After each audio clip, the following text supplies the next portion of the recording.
On assiste aujourd'hui en Afrique du Nord à un théâtre médiatique de guerre entre des pays qui vraisemblablement ont tout intérêt à collaborer, étant donné la complémentarité de leurs économies et leur proximité culturelle et géographique. Mais il semble que la conjoncture historique et des intérêts divergents en ont décidé autrement. On l'a dit dans la première partie de cette vidéo, le conflit idéologique qui sépare les puissances a des répercussions considérables en Afrique du Nord étant une zone importante et qui pèse sur l'échiquier géopolitique mondial. L'Afrique du Nord constitue une zone où chaque puissance veut étendre son influence et avoir des appuis afin de faire basculer la balance en sa faveur. Façade sur la Méditerranée, une mer qui connecte une vingtaine de pays, accès sur le Sahara et le Sahel, des régions connues pour être riches en tout type de ressources, minerais, hydrocarbures, ressources hydriques souterraines. L'Afrique du Nord est aussi incontournable pour le trafic maritime, le trafic terrestre et la connexion Afrique-Europe.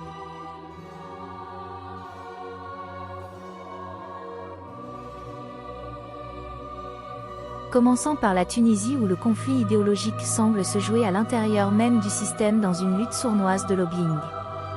Le pays semble en proie à une lutte entre ceux qui veulent imposer une idéologie de l'extérieur contre les tenants d'une solution interne, tuniso-tunisienne, nationale et souveraine.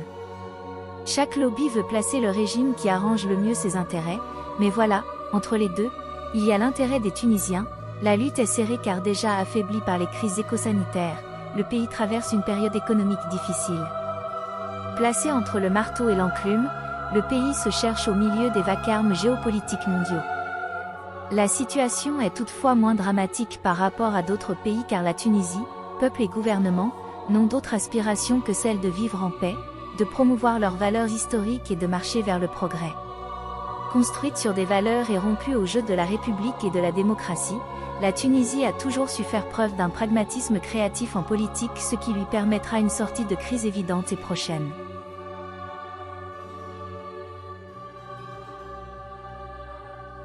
Pour le cas de la Libye, le conflit idéologique fait beaucoup plus de dégâts en raison de l'instabilité politique.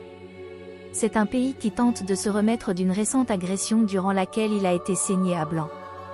Un pays qui tente de soigner ses blessures et laisser le temps aux cicatrices de se refermer, d'autant plus que les blessures béantes ont tendance à attirer davantage de vautours et de prédateurs. Le pays peine à se relever car quel que soit le lobby idéologique qui triomphera, il mettra du temps pour asseoir une légitimité populaire auprès du peuple car le peuple lui-même semble être désuni et déstructuré. Quand deux camps se partagent le pouvoir sur un peuple, c'est souvent le peuple lui-même qui indirectement est censé trancher. Or, le peuple a besoin de temps pour se remettre de l'agression et se reconstruire. Tant que les Libyens ne feront pas entendre leur voix de manière unie et puissante, la Libye restera un théâtre de lutte des puissances. Avec beaucoup d'optimisme et surtout, une utilisation intelligente des ressources considérables dont dispose la Libye, le pays a ses chances de se remettre sur la voie du progrès.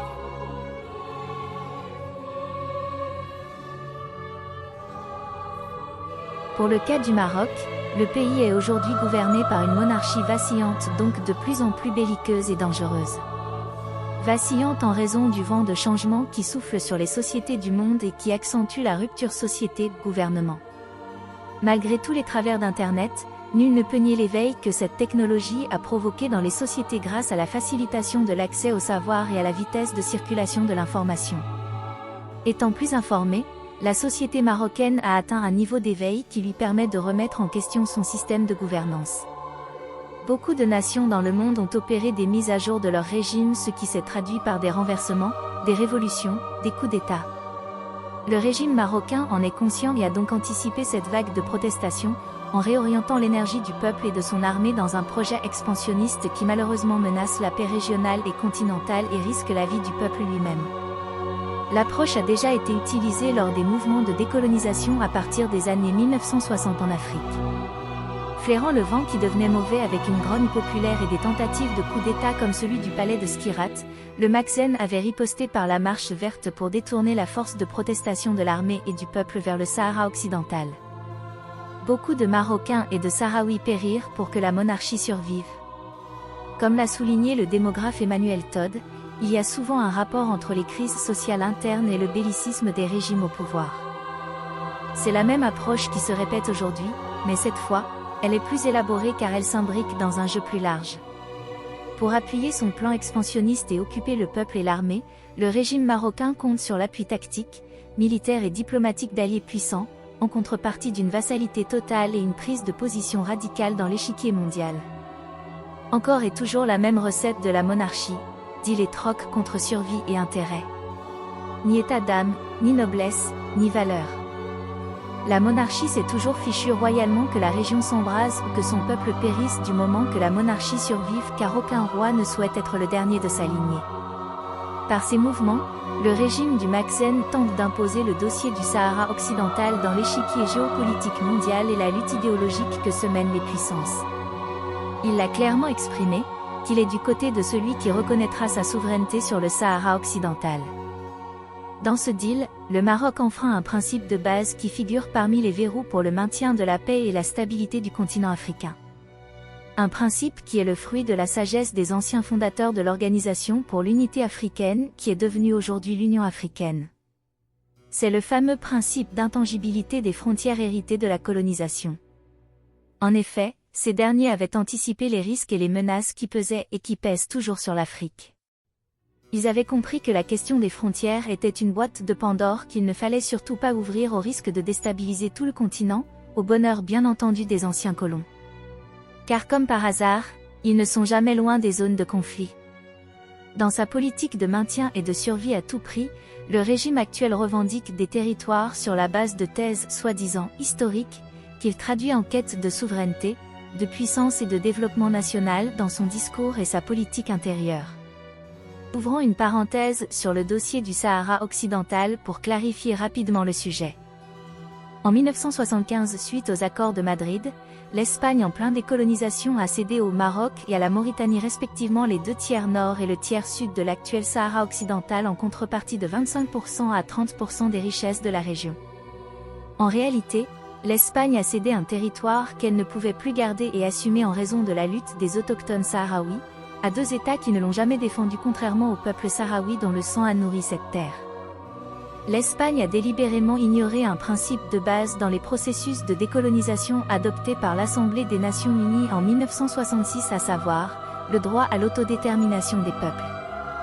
L'ignorance de l'Espagne était délibérée car 30% des richesses avec le Maroc et la Mauritanie valaient mieux que 0 avec le Polisario. Car dès 1973 est fondé Front Populaire de Libération de Sagia El Enraï et Rio de Oro, Frolisario aujourd'hui Front Polisario, mouvement qui revendique l'indépendance totale du Sahara occidental. Le Sahara occidental demeure un problème de décolonisation qui attend toujours une solution dans le respect du droit international via un référendum. Un référendum qui aurait pu tourner en faveur du Maroc avant que ce dernier n'eût accepté de normaliser ses relations avec l'entité sioniste et reproduire sa politique d'État voyou.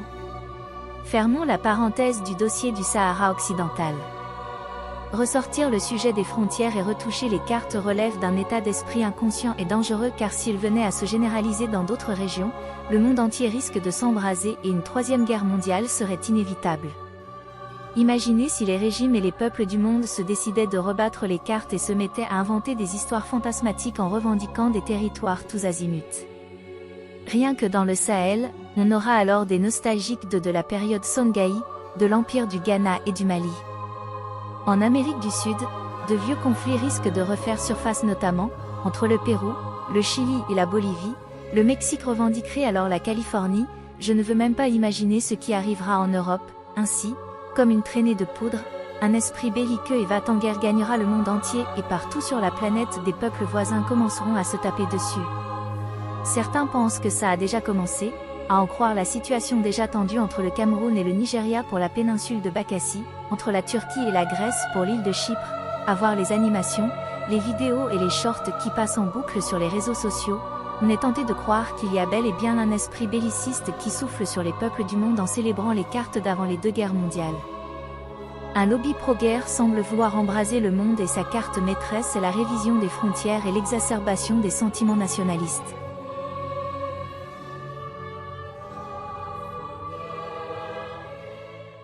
Nous arrivons à l'Algérie. Un gros morceau et un cas assez particulier. En matière de frontières, c'est un peuple qui a récupéré par la force ce qui lui a été arraché par la force du colon lui-même. Il n'a rien pris et n'a jamais pensé prendre quoi que ce soit à quiconque, c'est la terre d'un peuple qui a été récupérée par le même peuple au prix du sang de ses martyrs. Il n'y a pas eu d'accord de protectorat avec la France, ni de troc ou de deal sur la tête d'un peuple tierce. Ces faits historiques ont fait de l'Algérie une jeune république populaire qui a inscrit dans son ADN politique le droit à l'autodétermination des peuples. Un État qui a placé dès sa naissance les valeurs d'indépendance, de liberté et de dignité au cœur de son idéologie et de sa métaphysique politique aussi bien intérieure qu'extérieure.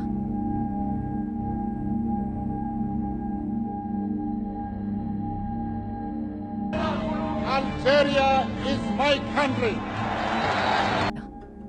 Malgré des problèmes internes de corruption et de clientélisme dus à des épisodes de vacances d'hommes forts au pouvoir, la République reste animée par des valeurs et non pas par un appétit. Cela se reflète dans ses positions internationales immuables et inamovibles, parfois allant à l'encontre de ses intérêts matériels directs, car une République qui se respecte se doit de défendre ses principes et ses valeurs.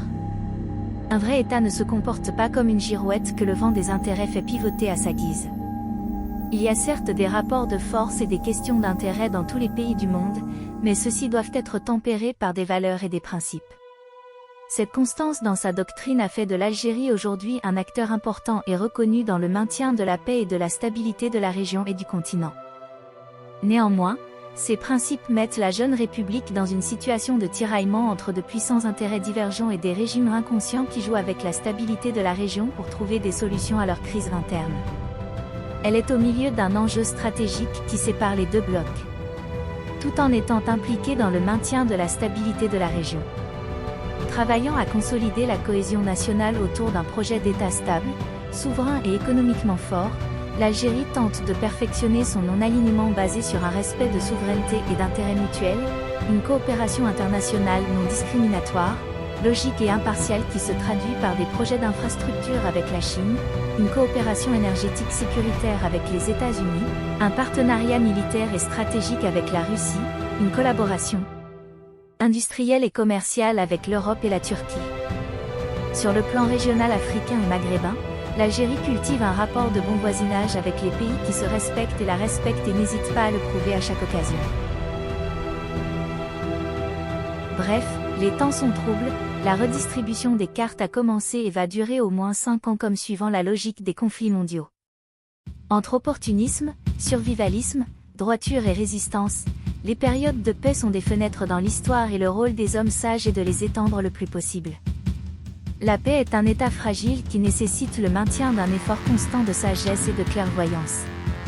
C'est un bateau qui navigue dans un tumulte d'intérêts, d'idéologies et de valeurs. Un État, peuple et régime, qui se respecte se doit de travailler à maintenir l'équilibre de ce trio quel qu'en soit le prix. Le drame qui aujourd'hui plane sur l'Afrique du Nord et le monde en général est que des peuples qui n'aspirent qu'à la vie et l'épanouissement soient pris en otage par des régimes en quête de sens et de légitimité, des oligarchies en plein vertige nihiliste et une presse irresponsable incitatrice de haine. La guerre est perçue froidement par ses initiateurs comme une aventure qui donnera du sens à une existence vide et emplie d'incertitudes. L'incertitude est le pire de tous les maux jusqu'au moment où la réalité vient nous faire regretter l'incertitude. Alphonse Karr. Et vous? Vous en pensez quoi? La folie et le bellicisme l'emporteront-ils sur la sagesse ou au contraire, l'humanité triomphera, la paix sera maintenue et le meilleur reste à venir? Nous avons hâte de connaître votre point de vue en commentaire. Si vous avez aimé ce travail, un petit pouce et un partage seront les bienvenus. Merci et à très bientôt pour un nouveau sujet.